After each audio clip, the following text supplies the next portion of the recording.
Class 5 में discuss करती हूँ एनवायरनमेंट स्टडी के बारे में। और यहाँ पर एनवायरनमेंट स्टडी में मैं इसके टाइप डिस्कस करूंगी। एनवायरनमेंट होता क्या है पहले हम ये पढ़ेंगे, इसके टाइप पढ़ेंगे, फिर उसके बाद इसके क्या-क्या ऑब्जेक्टिव्स होते हैं। क्लियर? और आपको मैं एक चीज और बता देती हूँ कि सारा कुछ चीज जो है वो मैं डिस्कस करूंगी एक-एक चीज को इंडिविजुअल। ठीक है? तो मैं हिंदी और इंग्लिश बाइलिंगुअल लैंग्वेज यूज करूंगी। आपको कोई भी प्रॉब्लम हो तो आप पूछ सकते हैं। ओके, तो मैं स्टार्ट कर रही हूँ। देखिए, हम लोग यहाँ पर पर्यावरण पे बात कर रहे हैं, जिसके यूनिट 1 में हमें कुछ टॉपिक्स दिए गए हैं, जिसमें आप देख सकते हैं इसकी क्या प्रस्तावना है ना? क्या-क्या अध्ययन है इसके, क्या-क्या सारांश है और आखिरी में कुछ प्रश्न दिए गए होंगे, कुछ संदर्भ दिए हैं। ये सारा कुछ जो है हम वो डिस्कस करेंगे हमारा पर्यावरण में, मतलब आवर एनवायरनमेंट में। तो आवर एनवायरनमेंट आप बेसिकली बचपन से ही पढ़ते आ रहे हैं क्या है, लेकिन यहाँ पर हम आपको एक-एक चीज़ ग्लैंस में बताएँगे। तो पहले आप लोग इस यूनिट को देख लीजिए। इस यूनिट में आता क्या है, तो प्रस्तावना क्या-क्या है, उसके घटक क्या हैं, प्रकार क्या-क्या हैं, जीवन में पर्यावरण का क्या महत्व है, ठीक है? और इसका जो आखिरी में क्वेश्चन्स है वो है, क्या-क्या सामग्री है, कौन-कौन से मेथड है, ये सारा कुछ इसमें यूनिट में आएगा। ओके, तो हम लोग डिस्कस करते हैं आज की प्रस्तावना के बारे में, ठीक है? तो एनवायरनमेंट की बेसिकली प्रस्तावना का अगर हम लोग देखें तो क्या होता है एनवायरनमेंट ये, तो बेसिकली हमारे एनवायरनमेंट में हमारा क्लाइमेट किस पे क्या होता है, कैसा क्लाइमेट होता है, ये डिपेंड करता है, ठीक है? उसके बाद हमारे क्या-क्या उसके कैरेक्टर्स हैं। अब जैसे कि आप देख सकते हैं, कहीं का एनवायरनमेंट अलग होता है, कहीं का अलग होता है, आपको पता ही होगा। हर रीजन देखा जाए तो सब जगह अलग-अलग तरह का एनवायरनमेंट होता है।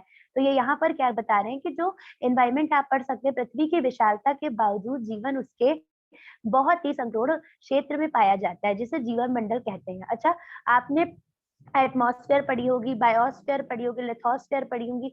ये 4 तरह की स्फीयर्स के बारे में पढ़ा होगा, जो कि हमारे जीवन मंडल, जो कि हमारे पर्यावरण मतलब कि हमारे एनवायरनमेंट का एक पार्ट है, जिसमें हम लोग क्या पढ़ते हैं, जहाँ पर हम लोग ये देखते हैं कि जो पर्यावरण है उसका अर्थ क्या है। देखिए, बेसिकली एनवायरनमेंट का जो अर्थ है वो ये होता है कि कैसे हम लोग क्या करते हैं, अपने एनवायरनमेंट के सराउंडेड रहते हैं। अगर इंग्लिश में मैं आपको एनवायरनमेंट का मतलब बताऊँ, तो व्हिच मीन्स होता है इन सर्किल और सराउंडेड। क्लियर?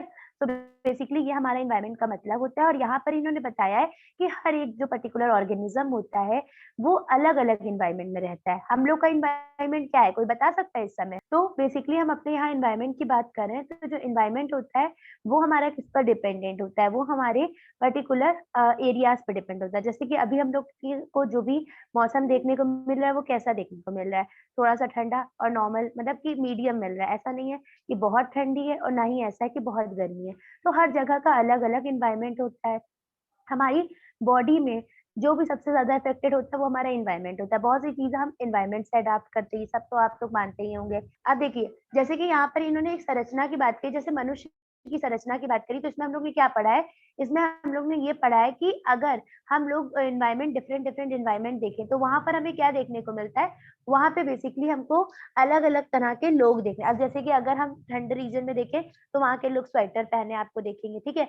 गर्मी में देखिए तो आपको अलग तरह के लोग, अलग तरह के ड्रेसअप दिखेंगे। तो क्यों दिखेंगे? क्योंकि जो हमारा एनवायरनमेंट होता है वो बेसिकली हमारी ग्रोथ, हमारे डेवलपमेंट और हमारे सर्वाइवल ऑफ ऑर्गेनिज्म, इन सबको क्या करता है? अफेक्ट करता है। इसीलिए कहा जाता है जो हमारी फिजिकल कंडीशंस होती हैं वो हमारी बॉडी पे बहुत अफेक्टेड होती हैं, ठीक है?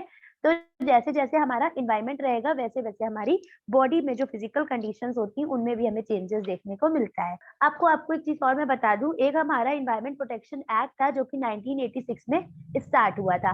तो ये बहुत पूछा जाता है कि कौन-सा एनवायरनमेंट प्रोटेक्शन एक्ट है और किसमें हुआ है, तो वो हमारा 1986 में हुआ था, ठीक है? और दूसरी चीज़ यहाँ पर एक चीज़ बता दें कि जो हमारा एनवायरनमेंट प्रोटेक्शन एक्ट था, इसमें हम लोग बेसिकली वाटर, एयर और लैंड, इन सब के बारे में हम लोग ने पढ़ा था। मतलब इन सब की रिलेशनशिप पढ़ी थी regarded to their organism. Organism का मतलब हम बता सकते हैं। अब यहाँ पर आप देख रहे हैं, आपको कुछ ऑब्जेक्टिव्स देखने को मिल रहे हैं, जैसे कि इसमें आपसे कहा गया है पर्यावरण का क्या महत्व है।